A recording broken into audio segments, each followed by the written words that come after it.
Bienvenidos a un nuevo programa, soy Isabel Álvarez y hoy les vamos a hablar sobre la generación alfa. Los nacidos a partir del 2010 representan una nueva etapa en la evolución social. Han crecido en un entorno completamente digitalizado, expuestos desde edades muy tempranas a la inteligencia artificial, a las redes sociales y a dispositivos electrónicos. No tienen memoria del mundo analógico, sin embargo, han sufrido y han vivido cambios globales muy importantes como la pandemia COVID, que les afectó profundamente en su educación y en su forma de relacionarse. Para los expertos, esta generación nos va a ofrecer adultos más adaptables, más innovadores y más emprendedores.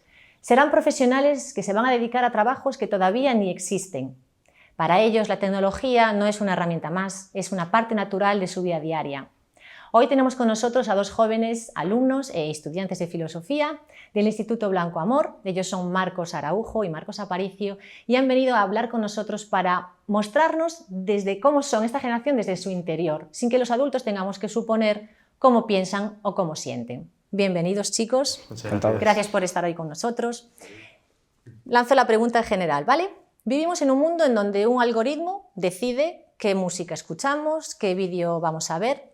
¿Sentís que sois dueños o que tenéis libertad en vuestras decisiones? Bueno, es una pregunta difícil, pero yo creo que sí, aunque el algoritmo defina qué nos aparece o qué encontramos dentro de las redes, igual pasa lo mismo con la música y los vídeos que mencionabas, yo creo que la capacidad implícita de decidir sobre lo que nos gusta o lo que queremos ver es intrínseca al propio ser humano y que, por ende, nunca abandona nuestra propia integridad y nuestra capacidad de decidir. ¿Cuál es tu margen de libertad? También es otra pregunta difícil. Mi margen de libertad, yo creo que... no sé qué decir. Es que es pregunta complicada. Sí, yo, para ir dándole tiempo, si quiere, para pensar, yo comparto bastante su punto y considero que, aunque sí que es verdad que hay ciertos algoritmos a la hora de ver y consumir contenido que nos provocan que tendamos a, por ejemplo, mantenernos en una misma serie de escuchar los mismos tipos de música o ver los mismos tipos de contenido, o todo lo contrario, que nos discierna completamente nuestros gustos y no den todo lo contrario, no significa que perdamos nuestra capacidad de libertad, aunque sí que esté un poco condicionada, y hilamos un poco también con la filosofía, desde que aunque el libre albedrío no sea total, porque sí que es verdad que nos regimos bajo ciertas características físicas y del entorno, no perdemos esa libertad, al menos para mí. Y sobre los límites de la libertad es complicado. Yo creo que mientras seas capaz de tener completamente la razón a la hora de tomar una decisión y que aun con seas capaz de hacer un juicio y de evaluar las consecuencias de tus actos, yo creo que ahí se define la libertad. O sea, no estamos tan controlados como pensamos que están. Es verdad que estamos un poco controlados. Pero tenemos la voluntad y la decisión de poder decidir. Eso es importante, sobre todo en vuestra generación, que lo tengáis en cuenta y que nos dejéis llevar muchas veces por lo que las redes os arrastran, ¿no? Pregunta si mostramos una imagen editada de nosotros mismos, ¿vale? Empiezo por ti. ¿Cuál es tu imagen real? ¿Qué subes a TikTok? ¿La que se levanta por las mañanas o la que muestras en redes? Bueno, en nuestro caso es un perfil un poco complicado, ya que no solemos recurrir mucho a las redes sociales ni mostrar ninguna faceta nuestra, pero yo creo que, ante todo, nuestra imagen real es la que nosotros mismos decidimos que es, la que, como decías tú, con la que nos levantamos cada día, y la que mostramos en las propias redes no es más que una versión idealizada de esta. Sí que hay gente que lo lleva a un nivel más avanzado que otras, pero sí que al final no deja de ser una imagen idealizada. Lo que nosotros queremos mostrar es lo que realmente se muestra. ¿Tenéis redes sociales alguno? Sí, casi todas. Solo he usado una vez, solo he publicado una vez una historia en Instagram. Es verdad que, por ejemplo, nuestros compañeros de clase, que bueno, no se ven aquí, pero sí que están, sí que publican algunas historias, y yo creo que también comparto bastante el punto. Es verdad que sí que lo que intentamos mostrar en redes es una versión idealizada de lo nuestro, porque al final del día lo que nos gusta enseñar es lo mejor de nosotros. No nos gusta enseñar la infelicidad, porque nos gusta, no posicionarnos mejor que los demás, pero tampoco nos gusta enseñar debilidad. Y bueno, yo al menos considero que la versión real de nosotros mismos es la que tiene defectos, la que se levanta todos los días y a lo mejor no tiene ganas ni de ir a clases ni de hacer los deberes. ¿Qué diría Platón de tu perfil de Instagram? Platón. A ver, yo creo que Platón vería el mundo, las fotos que subimos en redes no dejan de ser parte del mundo real, no se acercan ni de broma al mundo de las ideas, no dejaría de ser pues una proyección de la sombra, sería un poco una paradoja, me refiero. Sí que es verdad que pueden ser algo que nos gustaría comprender o el deseo. Pongamos que subes una story de que quieres ir de vacaciones a algún sitio o que estás yendo de vacaciones.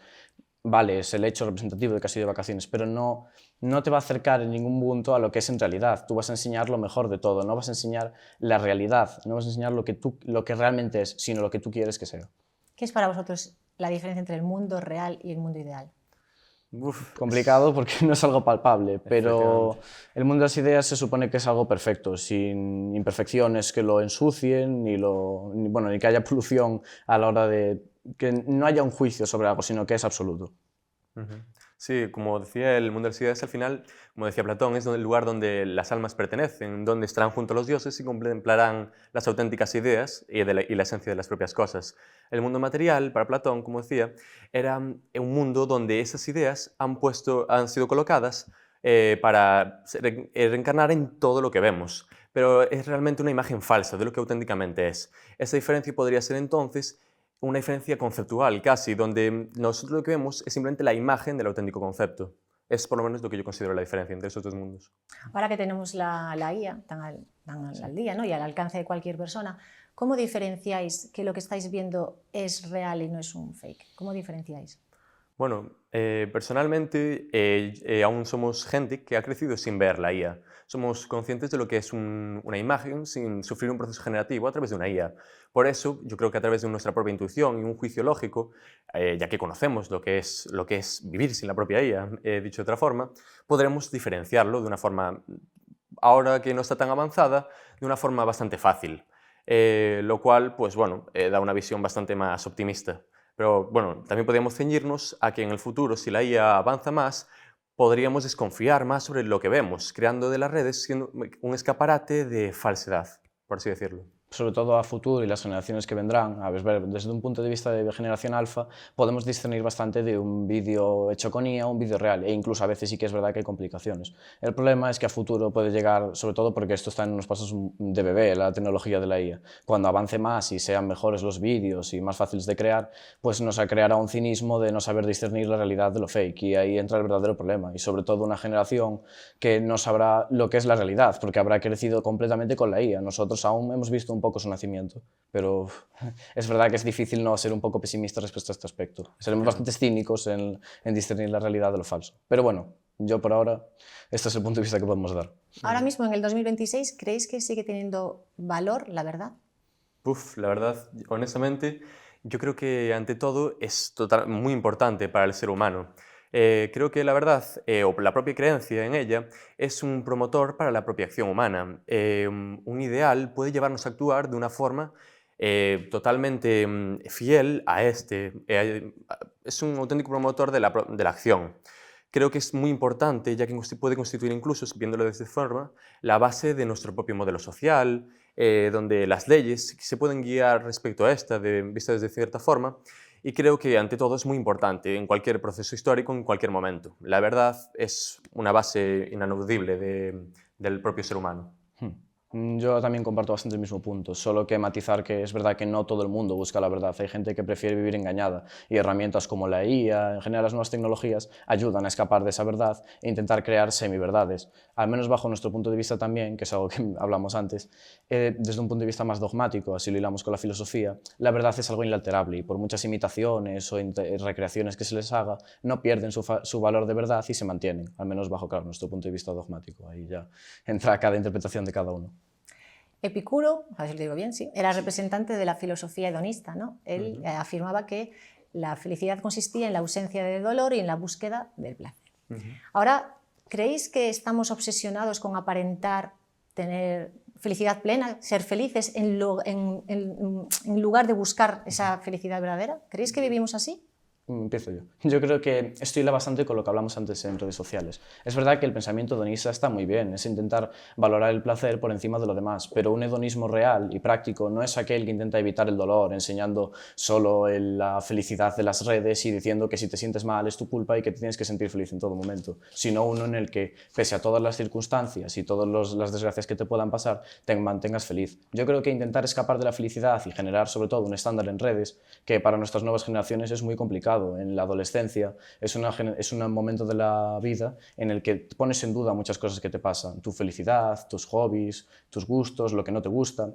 Pones en duda casi todo. Y mantenerte feliz es muy complicado. Y encima, si hay una presión social, y sobre todo en redes, que sería mentir decir que casi todos los adolescentes no consumen redes, evitar el sentirte infeliz va a llegar a que seas más infeliz. Yo creo que está bien la ideología, pero que se está tomando de manera incorrecta. O sea, que realmente las redes se utilizan en la parte errónea, ¿no? De mostrar un mundo, o sea, tu vida que no es real, ¿no? O sea, pero ya no solo en adolescentes, yo lo veo también, yo consumo pocas redes, pero algunas consumo, y ves, ¿no? Pues una familia se va de vacaciones y parece que si tú no te puedes ir de vacaciones ya no eres tan buena madre como esa que se lleva a sus hijos a Disneyland. Si yo no puedo comprarme esto, ya no...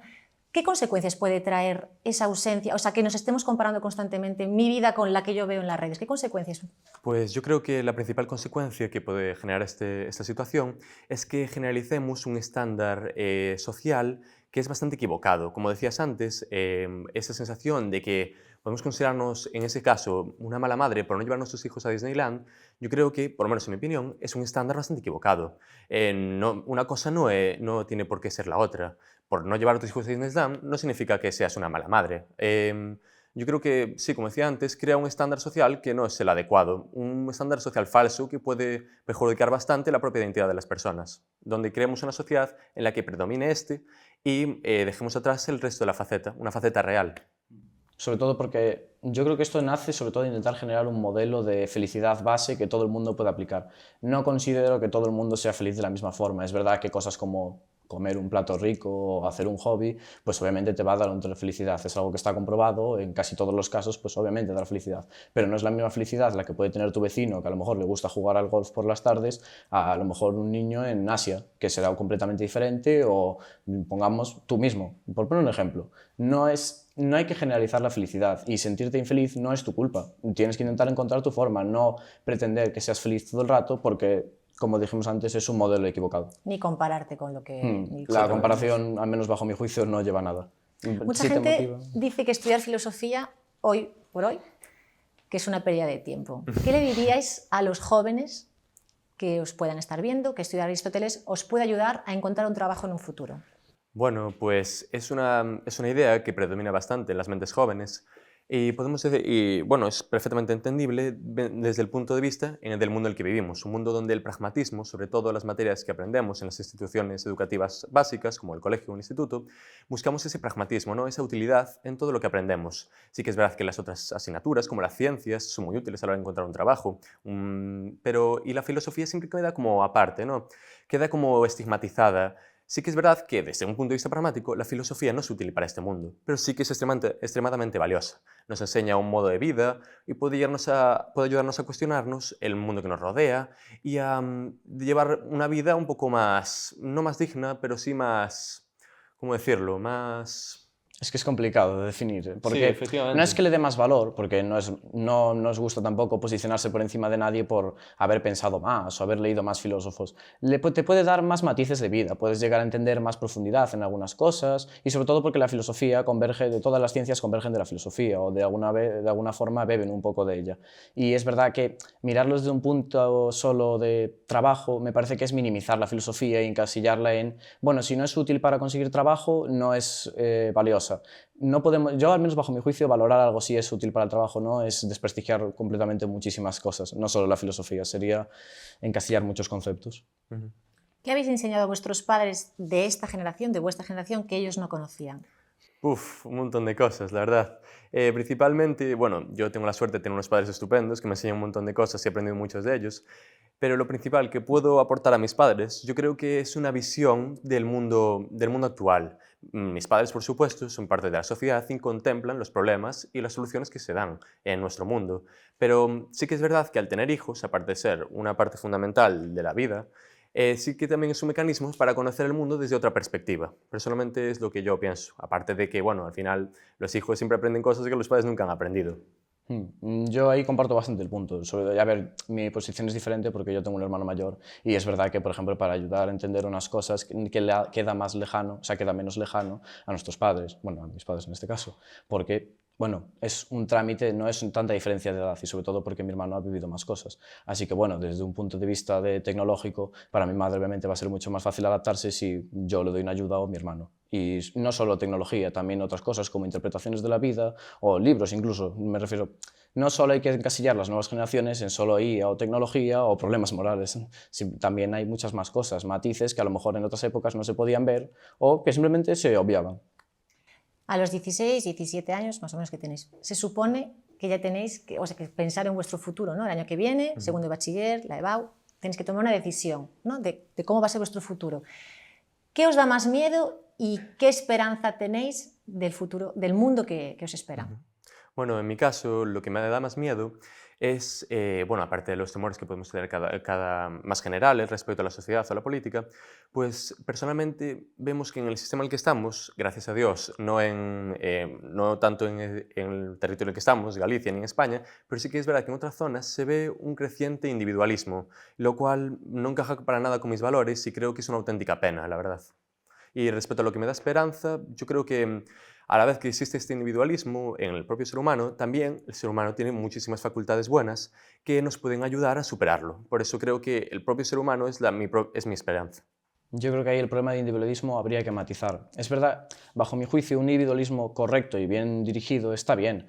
Valorar al individuo es importante para poder trabajar en comunidad, pero en una zona como es Galicia, sobre todo, que aquí experimentamos bastante el sentimiento de comunidad y de familia, optar más por el individualismo y perder esa cercanía no nos lleva a nada. Y más esperanza, pues. A ver, yo creo que aunque en redes se nos promueva de que estas generaciones cada vez quieren obviar más la filosofía o intentar buscar más el placer momentáneo, no creo que tampoco haya que llevarse por los que hacen ruido. Al final las ideas más locas y radicales son las que hacen más ruido.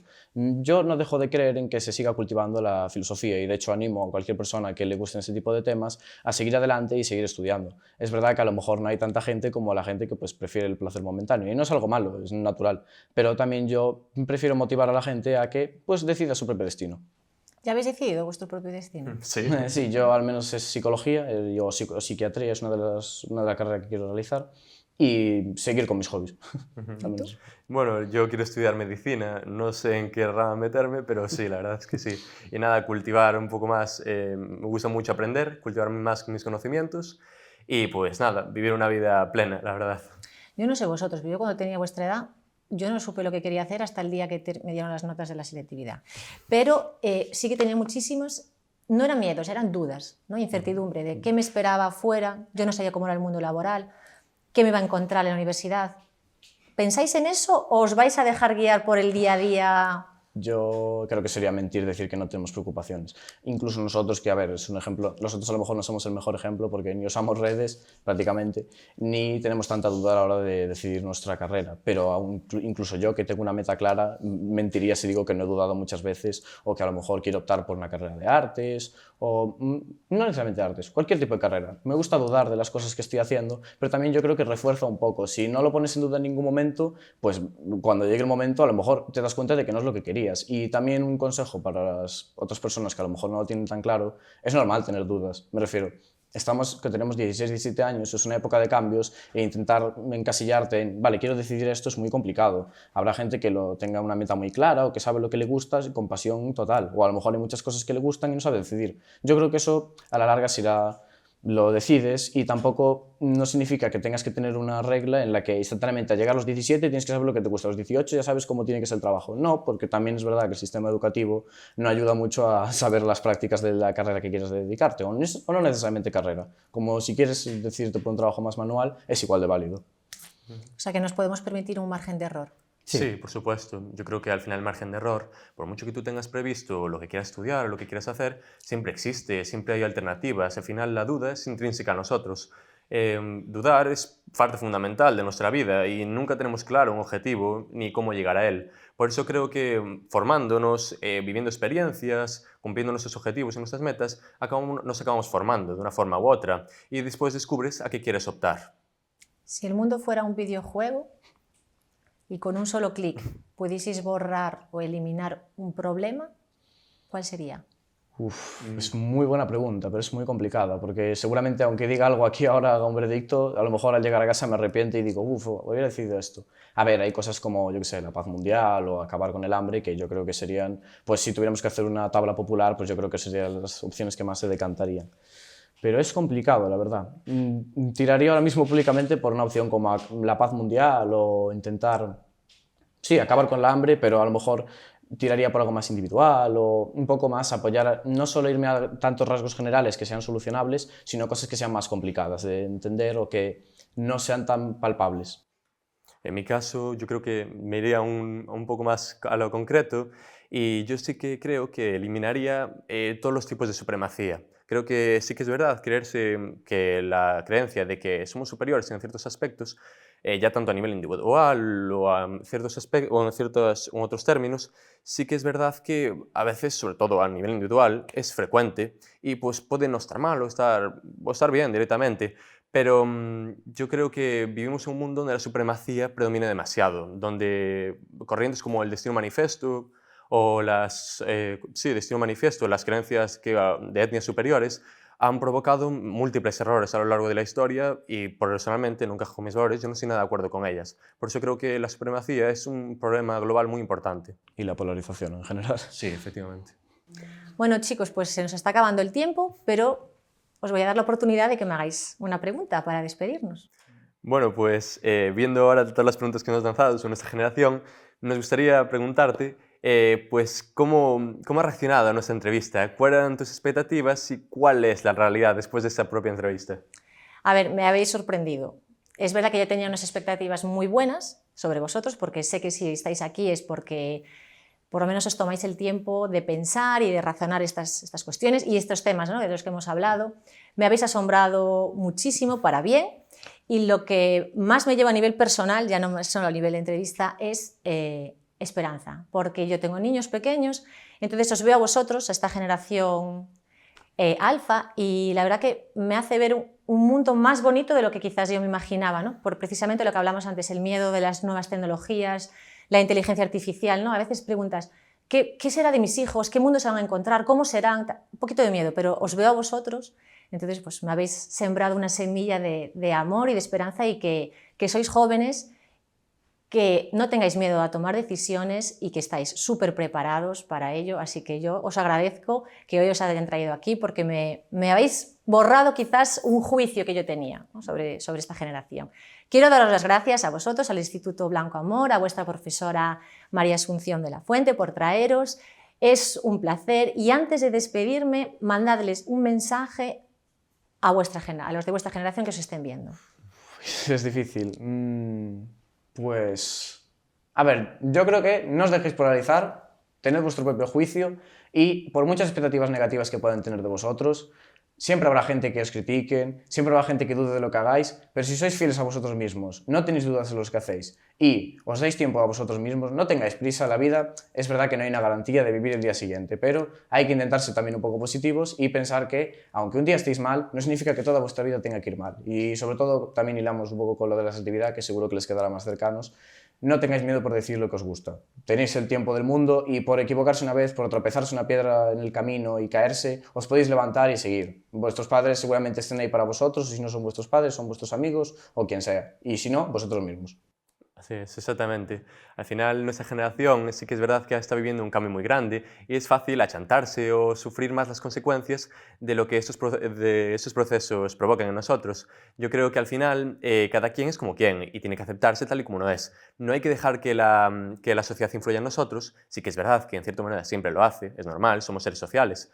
Pero al final uno es como es, cada quien obedece a su propio yo y yo creo que la felicidad se encuentra cuando sigues tus propias decisiones. Muchísimas gracias, chicos, por estar hoy con nosotros. Espero que os haya gustado el programa de hoy. Me despido hasta el siguiente y les deseo que sean muy, muy felices.